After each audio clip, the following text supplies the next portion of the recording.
장례식장에는 단 한 사람만이 있었다. 그 사람은 가족이 아니었다.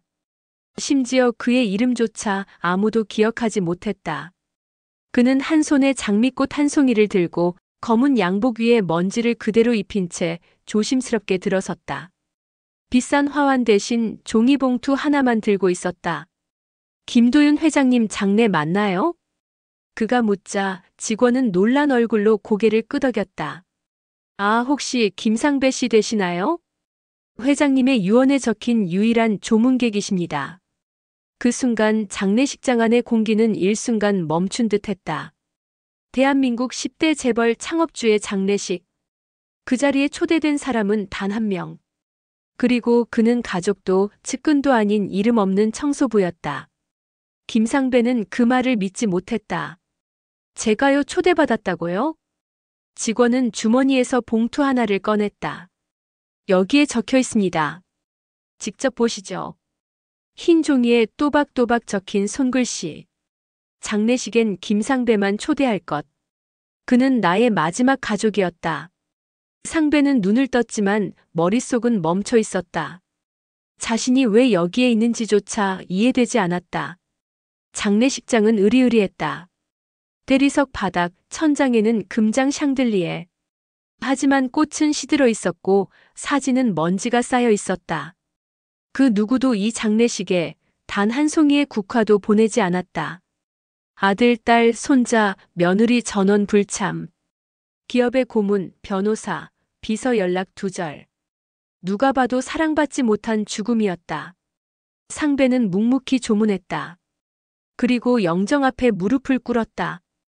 이제야 끝났네요, 회장님. 이게 당신이 원하던 모습인가요? 가족 하나 없이 떠나는 마지막.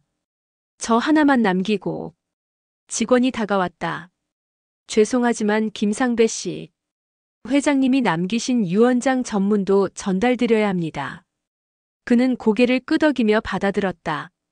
하지만 속은 요동치고 있었다. 왜 나야, 왜 하필 나를?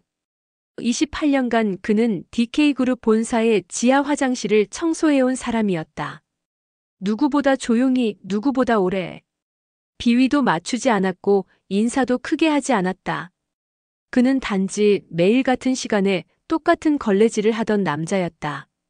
임원들은 그를 투명인간 취급했고 사무직 직원들은 이름조차 몰랐다.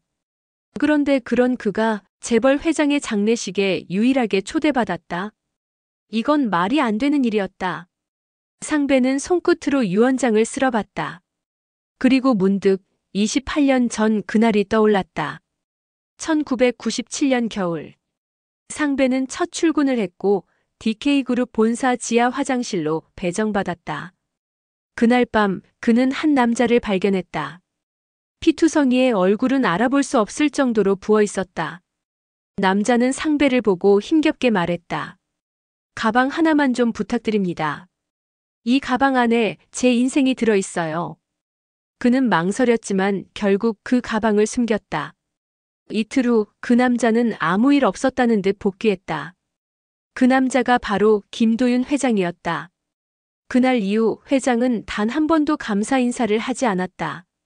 그저 매달 첫째 주에 선물 봉투가 하나씩 상배의 락커에 놓였다. 상배는 단 한 번도 그것을 손에 대지 않았다. 그는 묵묵히 치우고 다시 돌아왔다. 그리고 매달 같은 일이 반복되었다. 어느 순간부터 상배는 깨달았다. 회장은 나를 기억하지 않으려 한다. 그 사건은 그의 삶의 오점이었고 자신은 단지 그것을 덮어준 침묵의 증인이었다. 그 이상도 이하도 아니었다. 그런데 왜? 왜 이제 와서 자신을 가족이라 부르는가? 왜 이 모든 사람들 대신 자신만을 남겼는가? 장례식은 단출하게 끝났다. 헛기침 하나 울리지 않았고 조문객 명부는 비어 있었다. 상배는 마지막으로 영정을 바라봤다. 진심이셨나요, 회장님? 아니면 또 하나의 게임이었습니까? 사람을 도구로 쓰는데 익숙한 당신이 이 죽음마저 누군가를 시험하려 했던 건 아닐까요? 그렇게 말한 그는 일어서려다 다시 주저앉았다. 가슴속 어딘가가 무너져 내리고 있었다. 그래도 그래도 당신은 단 한 번 제 이름을 기억하셨네요. 그거면 뭐 됐죠? 장례식장을 나서며 상배는 뒤를 돌아보지 않았다. 그의 어깨 위로 오후 햇살이 흘렀다. 수많은 기사가 장례식을 외면한 재벌가의 소식을 다뤘지만 정작 단 한 명의 조문객이 누군지는 누구도 궁금해하지 않았다. 그러나 그것이 시작이었다. 다음 날 아침, DK그룹의 모든 법적 상속 대상자 명단에서 단 한 명의 이름만이 등장했다. 김상배. 그날 이후 DK그룹 본사는 발칵 뒤집혔다. 고 김도윤 회장의 유언이 공개되자 모두가 충격에 빠졌다. 전 재산을 청소부에게 넘긴다고. 그 사람 이름이 뭐라고 했지? 김뭐? 김상배. 28년 동안 회사 지하 화장실 청소만 하던 분이라더군. 말도 안 돼, 이건 조작이야. 임원진들은 모여 회의를 열었다. 법무팀에 소리쳤다. 유언장을 검증하라. 위조일 수도 있어. 저런 인간에게 회장님이 왜 그런 결정을 하셨겠어? 그러나 유언장은 진짜였다. 서울중앙지방법원에 제출된 유언장 영상 속에서 병상에 누운 김도윤 회장은 마지막 힘을 짜내듯 말을 남겼다. 내가 가장 신뢰했던 사람은 가족이 아니었소. 그들은 나의 돈만 원했고 내 곁엔 없었소. 내가 추락하던 그 순간 아무 조건 없이 날 도와준 사람이 있었소. 김상배. 그는 나의 마지막 인간이었다. 그 목소리는 기어들었고 눈빛은 텅 비어 있었다. 그러나 그 진심은 화면 너머에도 고스란히 전해졌다. 법적 검증을 마친 유언장은 효력을 발휘했다. DK그룹 지분 51%, 회장 사택, 해외 자산, 예금과 부동산까지. 모든 상속인은 단 한 명. 김상배. 그 소식은 언론에 퍼졌다. 다음 날 신문 일면에 그의 이름이 실렸다. 청소부 회장님 등장. DK그룹 충격의 상속자. 재벌 유언장의 미스터리. 카메라와 마이크가 그의 아파트 앞에 몰려들었다. 기자는 물었다. 김상배 씨, 유산 받으신 기분이 어떠신가요? 청소부에서 회장님이 되셨다는데 첫 느낌이. 하지만 그는 입을 열지 않았다. 문을 열지도 창문을 가리지도 않았다. 그는 다시 장례식장을 찾았다. 사람들의 시선을 피하려 검은 모자를 눌러썼다. 묘비 앞에 꽃을 놓으며 중얼였다. 진짜 이걸 원하셨어요, 회장님? 이게 속죄인가요? 아니면 유산이란 이름의 사형 선고인가요? 그는 그 자리에 오랫동안 서 있었다. 눈물이 아닌 씁쓸함이 얼굴에 번졌다. 며칠 후 DK그룹 법무팀은 김상배에게 봉투 하나를 건넸다. 회장님이 숨지기 일주일 전 직접 쓰신 편지입니다. 상배는 조심스럽게 봉투를 열었다. 편지는 짧고 손 떨린 흔적이 그대로 남아 있었다. 상배 씨, 28년 전 당신이 나를 살렸소. 그 일은 누구에게도 말하지 않았다는 걸 알고 있소. 나는 그날 이후 당신에게 은혜를 갚아야 했소. 하지만 그러지 못했소. 나는 인간의 얼굴을 하고 살았지만 인간으로 살지는 않았소. 편지는 계속 이어졌다. 나는 가족에게 배신당했고 친구에게 팔렸으며 결국 죽을 때 곁에 아무도 없었소. 오직 당신만이 그 누구보다 인간이었소. 내가 이 유산을 남기는 이유는 단 하나요. 당신이 그날 숨겨준 내 인생을. 이제는 당신이 가져가야 하오. 상배는 그 편지를 들고 조용히 벽에 기대 앉았다. 세상이 무너지는 소리가 들리는 듯했다. 그는 회장에게 감사하지 않았다. 회장을 증오하지도 않았다. 다만 그가 남긴 말들이 자신의 고된 28년을 더욱 허무하게 만들 뿐이었다. 며칠 후 DK그룹의 본사에서는 새로운 대표이사 선임 절차가 진행됐다. 이사회는 당연히 상배를 제외한 인물을 밀어붙였다. 회장 유언은 인정한다 쳐도 경영은 우리가 해야 합니다. 저런 비전문가가 회장 자리에 앉을 수는 없어요. 하지만 상배는 어떤 자리도 요구하지 않았다. 그는 본사 앞에 나타나지도 않았고 단 한 통의 전화도 받지 않았다. 오히려 그가 간 곳은 지하 청소실. 28년간 자신이 걸레를 말리던 작은 공간. 그곳에 걸터앉아 그는 아무 말 없이 벽을 바라보았다. 한동안 아무도 그를 찾지 못했다. 그리고 2주 뒤 그는 자발적으로 기자회견을 열었다. 플래시가 터졌고 수많은 질문이 쏟아졌다. 그는 단 한 문장으로 모두를 멈추게 했다. 저는 이 돈이 필요 없습니다. 장내가 술렁였다. 기자들이 동요했다. 그는 이어서 말했다. 이 유산은 빚입니다. 28년간 묵묵히 산다는 이유로 받은 보상이 아니라 묵인하고 침묵한 죄에 대한 형벌입니다. 그리고 그는 유산 전액을 사회 환원하겠다고 밝혔다. DK그룹이 보유한 비자금, 검은 자산, 회장 개인 명의의 토지까지 모두 변호사를 통해 기부로 전환하겠다고 공표했다. 기자들은 물었다. 그럼 앞으로 무엇을 하실 겁니까? 그는 조용히 웃으며 말했다. 청소요. 사람들이 남긴 흔적을 지우는 일. 그게 제 삶이었고 앞으로도 그럴 겁니다. 그 가방이 그의 인생을 바꿔놓을 줄은 몰랐다. 그 누구도 그 밤을 기억하지 못했지만 상배는 28년 전 그날을 지금도 생생히 기억했다. 1997년 11월. 첫눈이 내리던 날이었다. 그는 DK그룹 지하 화장실에서 청소를 하던 중이었다. 바닥 타일 사이로 피가 흐르고 있었다. 화장실 문이 닫혀 있었고 안에서는 미세한 신음이 새어나왔다. 그는 손에 걸레를 쥔 채 문을 조심스레 열었다. 그리고 그곳에서 그는 처음으로 김도윤 회장의 민낯을 보았다. 김 회장은 양복 상의가 찢어진 채 벽에 기대 있었다. 입술이 터져 있었고 코피가 바닥에 흥건히 고여 있었다. 손에는 가죽 서류 가방 하나를 쥐고 있었다. 상배는 뒤로 물러섰다. 회장님, 이게 무슨 일이십니까? 김 회장은 상배를 보며 겨우 입을 열었다. 이 가방을 숨겨줘. 그의 목소리는 낮고 거칠고 두려움에 떨고 있었다. 아무도 보면 안 돼. 여기 안에 있는 건 날 살릴 수도 죽일 수도 있어. 상배는 당황했다. 청소부로 일한 지 이제 겨우 한 달. 그가 회장과 말을 나눈 것도 처음이었다. 이거 뭔데요? 묻지 마. 대신 부탁한다. 3일만 숨겨줘. 그는 고민 끝에 가방을 자신의 청소 도구함 안에 넣었다. 낡은 걸레들 아래로 묻듯 조용히 감췄다. 그로부터 3일. DK그룹 본사에서는 이사회 쿠데타라는 소문이 돌았다. 검찰의 압수수색이 있었고 몇몇 임원이 구속되었다. 하지만 김 회장은 무사했다. 그는 다시 출근했고 아무 일도 없던 듯 회장실로 돌아갔다. 그는 상배를 다시 불렀다. 가방은? 상배는 묵묵히 걸레더미 속에서 그것을 꺼내왔다. 김 회장은 아무 말 없이 받아들고는 이렇게 말했다. 맞나? 아닙니다.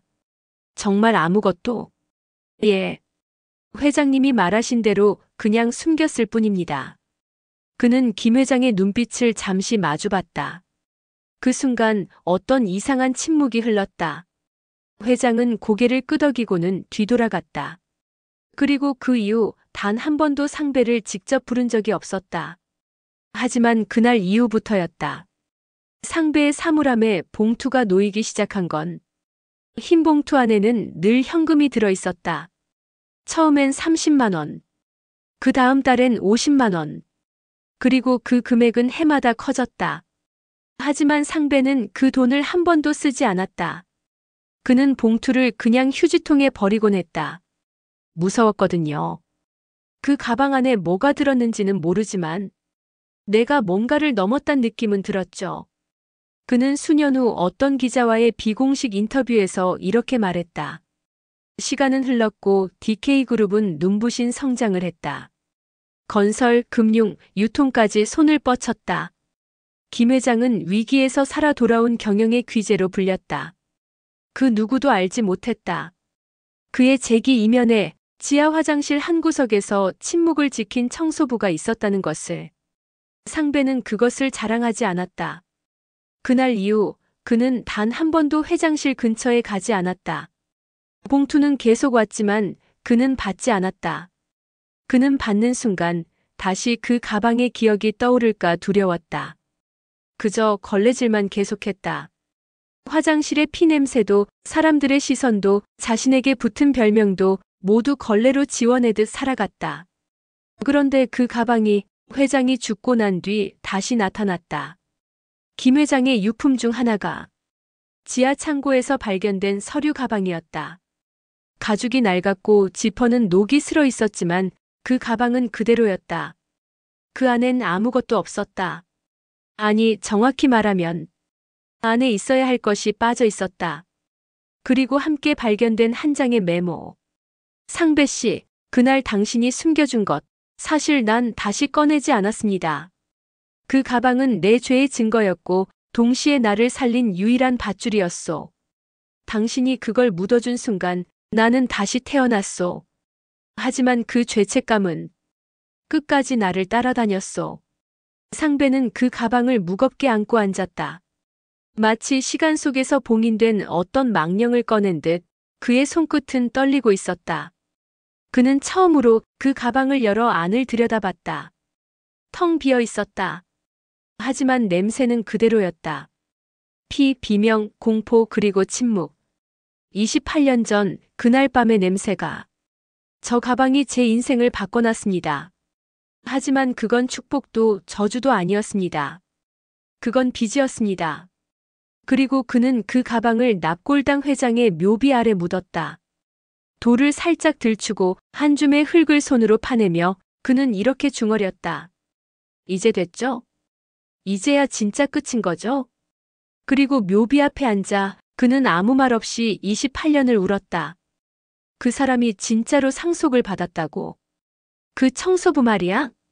김모더라. 김상배. 미친 거 아니야? DK그룹이 지금 누구 손에 들어간 건데.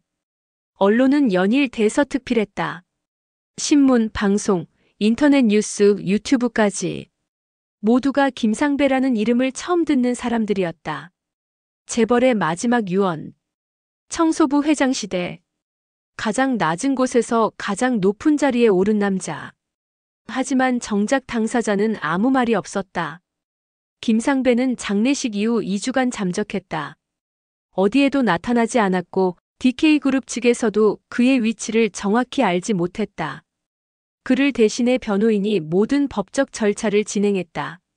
상속이 완료되었고 김도윤 회장이 생전에 보유했던 총 7천억 원 상당의 지분과 자산이 그의 이름으로 등록되었다. 그 무렵 한 장의 사진이 언론에 유출됐다. 서울 외곽의 오래된 단독주택. 그 앞에서 쓰레기 봉투를 들고 나오는 한 남자의 모습.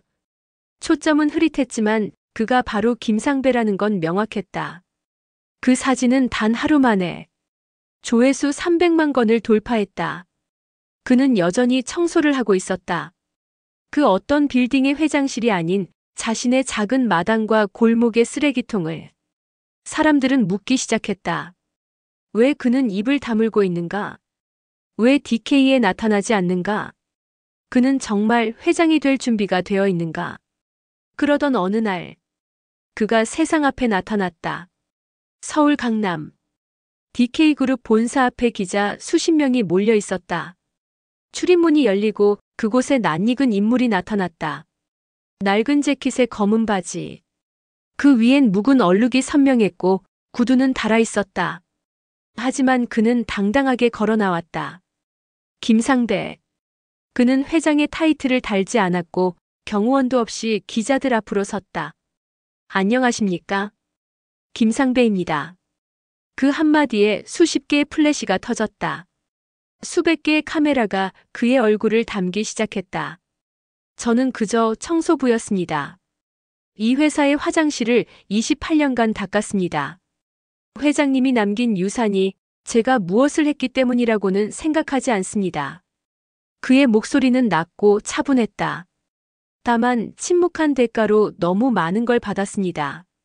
저는 그 유산을 그대로 받지 않을 것입니다. 기자들이 들썩였다. 현장은 술렁이기 시작했다. 한 기자가 질문했다. 그럼 회장직도 거절하시는 겁니까? 그는 잠시 숨을 고르더니 말했다. 회장은 회사의 얼굴입니다. 저는 그 얼굴이 될 수 없습니다. 또 다른 기자가 물었다.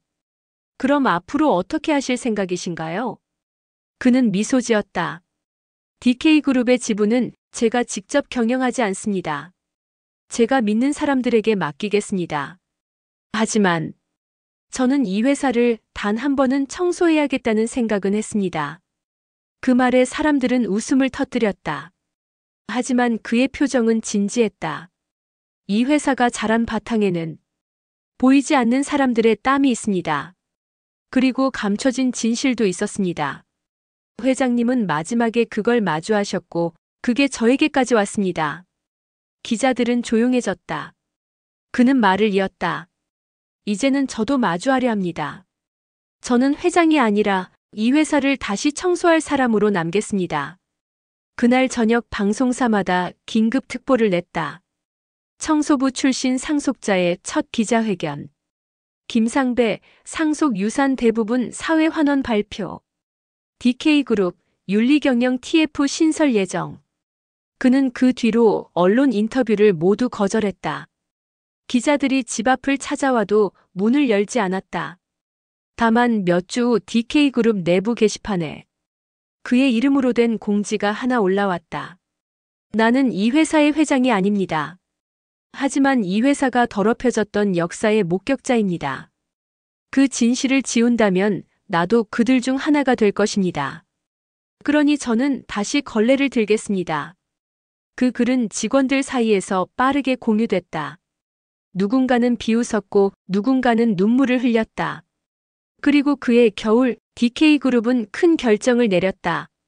전 직원 대상 윤리 재조사 시행, 비자금 및 불법 거래 내역 공개, 회장 개인 명의였던 부동산 기부 전환, 그리고 그 모든 작업을 총괄한 이름은 김상배 청렴위원회. 그는 회사 건물에 단 한 번만 들어왔다. 지하 화장실. 자신이 청소하던 그 자리. 28년 전 그 가방을 숨겼던 그 공간. 그는 마지막으로 그 벽에 몸을 기댔다. 그리고 이렇게 말했다. 이제 진짜 청소를 해볼까? 그 인간이 우리 아버지 유산을 다 가져갔다고. 청소부 따위가. 이건 사기야. 무효야. 김도윤 회장이 세상을 떠난 지 40일 후. 그의 자녀들은 긴 침묵을 깨고 입을 열었다. 김 회장의 장남 김도현. 법조계 로비로 이름난 김 회장의 둘째 딸 김수경. 그리고 막내 아들 김도영. 세 사람은 변호사와 함께 공동 기자회견을 열었다. 아버님의 정신 상태는 온전하지 않았습니다. 그 유언장은 조작되었을 가능성이 있습니다. 정체불명의 청소부에게 전 재산을 넘긴다는 건 말이 안 됩니다. 기자들은 술렁였다. 하지만 증거는 없었다. 김상배는 침묵했다. 단 한마디도 하지 않았다. 그는 계속해서 회사 내부 정리를 진행했고 기부 절차를 검토하고 있었다. 그가 유산을 탐한 적은 단 한 번도 없었다. 그런데 어느 날 김 회장의 막내 아들 김도영이 갑작스럽게 상배의 집을 찾아왔다. 아저씨, 우리 단 둘이 얘기할 수 있을까요? 상배는 말없이 글을 들였다. 둘은 좁은 방 안에 마주 앉았다. 솔직히 처음엔 믿기지 않았어요. 우리 아버지가 아저씨를 그렇게까지 생각했을 줄은. 상배는 대답하지 않았다. 그저 조용히 차를 내렸다. 근데 한 가지 묻고 싶습니다. 아버지의 약점을 알고 계셨죠? 그제야 상배는 고개를 들었다. 내가 알던 건 단 하나였네. 그분도 인간이었다는 것. 침묵. 그리고 도영이 마지막 질문을 던졌다. 그 가방 아직 가지고 계십니까? 상배의 눈빛이 흔들렸다. 그건 누구에게도 말하지 않은 일이었다. 왜 묻나? 그 가방 안에 우리 아버지의 진짜 인생이 담겨 있었다고 들었습니다. 그 안에 있던 파일 하나가 제 형 도현이와 연관이 있습니다. 상배는 입술을 꾹 다물었다. 그 순간 그는 깨달았다. 유산보다 더 위험한 것이 있었다는 것을. 진실이었다. 그날 밤 상배의 집에 괴한이 침입했다. 문은 뜯기지 않았고 창문은 닫혀 있었다. 하지만 책장 뒤 숨겨뒀던 낡은 노트 하나가 사라졌다. 그 노트는 김 회장이 상배에게 맡긴 메모였다. 가방 속 진실을 요약해둔 마지막 기록. 그는 경찰을 부르지 않았다. 신고도 하지 않았다. 대신 그날 새벽, 그는 조용히 DK그룹 내부 컴퓨터 서버를 열었다. 디지털 스캔해 두었던 파일, 오래된 압축 폴더, 이름 없는 문서 하나. 그 안에는 28년 전 불법 정치 자금 수수 내역이 들어 있었다. 그리고 그 리스트에 김 회장의 아들 김도현의 이름이 있었다. 상배는 무너졌다. 그가 감췄던 건 단순한 사건이 아니었다. 그건 김도윤 회장의 가족 자체를 무너뜨릴 진실이었다. 그가 침묵했던 28년은 한 사람의 인생만 지킨 것이 아니라 한 집안의 몰락을 막았던 시간이었던 것이다. 그는 다시 기자회견을 열었다. 모두가 긴장했다. 저는 이제 더 이상 침묵하지 않겠습니다. 김 회장의 유산은 돈이 아니라 진실이었습니다. 그리고 그는 김 회장이 남긴 모든 문서를 공개하기로 결정했다. 정계, 재계, 법조계로 퍼지는 파장. 그는 영웅이 아니라 폭로자가 되었다. 그때 김 회장의 딸 김수경이 반격에 나섰다. 김상배 씨, 당신의 정체를 밝히겠습니다. 당신이 우리 아버지를 협박했다는 증거가 있습니다. 그녀는 조작된 음성 파일을 내세웠고 인터넷에는 상배는 회장을 위협했다는 루머가 확산됐다. 하지만 상배는 아무 말도 하지 않았다. 대신 영상 하나를 꺼냈다. 김 회장이 병상에서 남긴 마지막 육성 영상. 내가 상배에게 남기는 건 죄의 고백이다. 그는 단 한 번도 나를 협박한 적 없다. 그는 내 부끄러운 생을 조용히 지켜준 유일한 사람이다. 그제야 여론이 돌아섰다. 김 회장의 자녀들은 결국 형사 고발당했고 유산 분쟁은 법원에 의해 유언장 유효로 종결됐다. 하지만 상배는 웃지 않았다. 그는 조용히 말했다. 이긴 게 아닙니다. 단지 다 드러났을 뿐이죠. 그는 다시 묘비를 찾았다. 그리고 작은 돌 하나를 그 위에 올려놓았다. 이젠 저도 떠나겠습니다. 남은 건 당신 가족의 몫이니까요. 김도윤 회장의 납골당. 그 앞에 검은 박스 하나가 놓여 있었다. 누군가 일부러 두고 간 듯한 낡은 가죽 케이스. 마치 유언장처럼 봉인된 상태였다. 그리고 그 위에는 한 줄의 메모가 얹혀 있었다. 상배 씨, 이건 이제 당신 것이오. 마지막으로 한 번만 더 내 부탁을 들어주시오. 김상배는 멍하니 그 박스를 내려다보았다. 그 순간 납골당 관리인이 그를 불렀다. 혹시 김상배 씨 맞으신가요?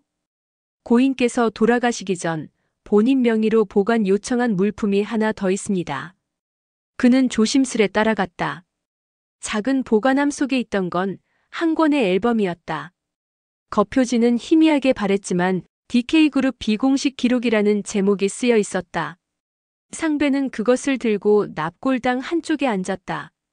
앨범을 펼쳤다. 첫 페이지. 어린 시절에 김도윤 회장이 있었다. 놀랍게도 그 옆에는 어린 김상배의 얼굴이 찍혀 있었다. 이게 뭐지? 두 사람은 함께 소풍을 간 듯한 배경이었다. 강가, 운동장, 오래된 놀이기구. 그리고 다음 장에는 동춘국민학교 4학년 2반이라는 문구가 적혀 있었다. 상배의 손이 멈췄다. 그는 중얼거렸다. 설마 아니야. 기억이 떠올랐다. 그는 어릴 적 혼자서 자란 고아였다. 하지만 잠깐 보육원이 아닌 한 개인 가정에 위탁된 적이 있었다. 그 집엔 또래의 사내아이가 있었다. 성격은 거칠었지만 자주 웃었고 특히 비밀을 만들길 좋아했다. 형이니까 널 지켜줄게. 이건 우리만 아는 약속이야. 너 절대 혼자라고 생각하지 마. 그 아이의 이름은 윤도. 윤도? 상배는 갑자기 목을 움켜쥐었다. 숨이 막히는 듯했다. 그 아이는 분명 자신을 형이라고 불렀다. 그리고 1년 뒤 갑자기 입양되며 떠났다. 그날 이후 상배는 다시 보육원으로 돌아갔고 그 기억도 지우고 살았다. 그런데 그 아이가 김도윤? 다시 박스를 열었다. 안에는 편지 한 통이 더 있었다. 상배야. 맞아. 나야. 윤도. 너는 기억 못할 줄 알았지만 난 평생 잊지 않았어. 그때 널 두고 떠났던 날 나도 울었다. 하지만 난 입양됐고 넌 다시 혼자가 되었지. 그게 내 죄책감의 시작이었어. 그는 더는 읽을 수 없었다. 손이 떨리고 눈이 흐려졌다. 우리는 형제가 아니었지만 형제보다 더 가까웠다. 그 한 줄이 28년의 침묵을 찢어발겼다. 그는 앨범을 다시 펼쳤다. 이번엔 DK그룹의 초창기 사진들. 건물, 사무실, 노조 집회, 언론사 시위. 그리고 마지막 페이지에 이 문장이 적혀 있었다. 이 기록은 내가 가져가줘. 내가 지우려 했던 진실을. 너라도 기억해줘. 그는 그날로 사비를 들여 DK 역사 기록관을 설립했다. 모든 자료는 디지털화해 공개했다. 기자들은 물었다. 상배 회장님, 왜 이걸 다 공개하십니까? 그는 대답했다. 진실은 숨길수록 썩습니다. 하지만 꺼내면 상처가 나아갑니다. 저는 회장이 아니라 기억을 지키는 사람으로 남고 싶습니다. 그가 만든 기록관은 1년 만에 수만 명의 방문객을 기록했다. 특히 청소년과 취업 준비생들이 많이 찾아왔다. 어느 날 한 학생이 그에게 말했다. 저도 청소부로 아르바이트 중인데요. 이 이야기를 보고 힘이 났어요. 저도 언젠가 저만의 이름을 갖고 싶어요. 상배는 그 학생의 어깨를 가볍게 두드리며 웃었다. 이름은 스스로 만든 거란다.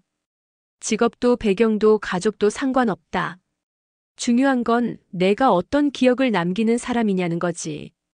그 말은 그의 마지막 인터뷰에서 남긴 유일한 한 줄이기도 했다. 몇 달 뒤, 김도윤 회장의 묘비가 새롭게 바뀌었다. 상배의 요청이었다. 기존의 DK그룹 창업주 대신 새롭게 새겨진 문장. 여기 한 사람의 형이 잠들다. 새벽 4시. 서울 강남 DK그룹 본사. 아무도 출근하지 않은 시간. 경비원조차 졸고 있던 그 시각, 한 남자가 조용히 건물 안으로 들어섰다. 그는 출입카드를 사용하지 않았다. 지문 인식도 하지 않았다.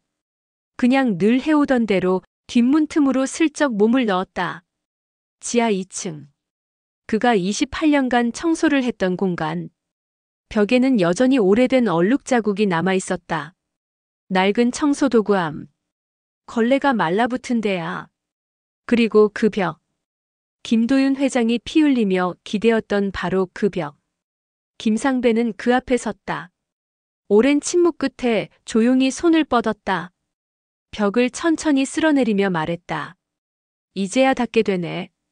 그때는 너무 두려워서, 무서워서 손도 못 댔거든. 그는 무릎을 꿇고 걸레를 물에 적셨다. 찬물이 손등을 타고 흐르며 무언가 오래된 죄의식도 씻겨나가는 듯했다. 벽은 생각보다 더러웠다. 한 번의 걸레질로는 지워지지 않았다. 그래서 그는 계속 닦았다. 천천히 조용히 집요하게. 시간이 흐를수록 벽의 얼룩은 점점 사라졌다. 하지만 그의 눈엔 그 얼룩들이 여전히 남아 있었다. 여기 회장님의 흔적이 있었지. 여기 가방을 눌러 숨겼고. 여기 내가 아무 말도 하지 않았고. 그는 걸레를 다시 빨아들였다. 그리고 또 한 번 벽을 훑었다. 이게 내가 할 수 있는 마지막 일이지. 사람들이 날 뭐라 부르든 나는 청소부로 남을 거야. 새벽 6시. 해가 뜨기 시작했다. 건물 외벽이 붉게 물들었고 지하 화장실은 은은한 빛으로 가득 찼다. 상배는 걸레를 벽에 걸고 양동이를 들고 일어섰다. 그는 마지막으로 청소도구함 문을 열었다. 그 안에는 더 이상 숨겨진 가방도 회장의 봉투도 없었다. 오직 한 장의 종이만이 남아 있었다.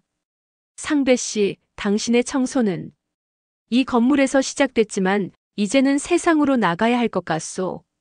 그는 웃었다. 아니요, 회장님. 저는 이제 그냥 쉴 겁니다. 충분히 닦았고, 충분히 견뎠고, 충분히 떠날 준비가 됐어요. 그는 마지막으로 화장실 조명을 껐다. 불이 꺼지자 어둠이 공간을 덮었다. 그런데 이상하게도 그 어둠은 무섭지 않았다. 오히려 편안했다. 마치 이 공간이 그를 안아주는 듯한 기분이었다. 밖으로 나가려던 순간 그는 계단 아래에 놓인 상자를 발견했다. 노란 리본이 묶인 작은 상자. 그 안엔 DK 로고가 새겨진 명함과 수십 명의 직원이 쓴 손편지가 들어있었다. 김상배 부장님, 그동안 감사했습니다. 청소부 이상의 리더셨습니다. 당신 덕분에 회사가 숨을 쉬었습니다. 그는 그 상자를 들고 옥상으로 향했다. 하늘이 서서히 밝아오고 있었다. 도시의 소음은 이제 막 깨어나고 있었고 그는 그 고요한 아침을 바라보며 앉았다. 손에 들린 마지막 커피캔. 그리고 낡은 신문 한 장. 그 신문엔 이렇게 쓰여 있었다. DK그룹 역사상 가장 정직한 회장을 보내다. 그는 청소부였고 지도자였으며 인간이었다. 그는 그 신문을 무릎 위에 놓고 마지막 한 모금의 커피를 마셨다. 그리고 중얼거렸다. 이젠 정말 끝났네. 몇 주 뒤. 그는 작은 시골 마을에서 발견됐다. 지방의 한 초등학교. 그곳의 화장실을 자원봉사로 닦고 있었다. 아이들은 그를 상배 할아버지라 불렀다. 그는 매일 아침 그곳을 돌았다. 기자가 우연히 그를 찾아가 물었다. 왜 아직도 청소를 하세요? 그는 말했다. 깨끗하다는 건 사람이 남기는 가장 좋은 흔적이에요. 내가 떠난 자리엔 언제나 깨끗함이 남았으면 좋겠어요. 카메라는 그의 뒷모습을 담았다. 햇살 아래에서 낡은 걸레를 빨아들이는 그 모습. 어쩌면 진짜 회장의 자리는 그런 사람이었는지도 모른다.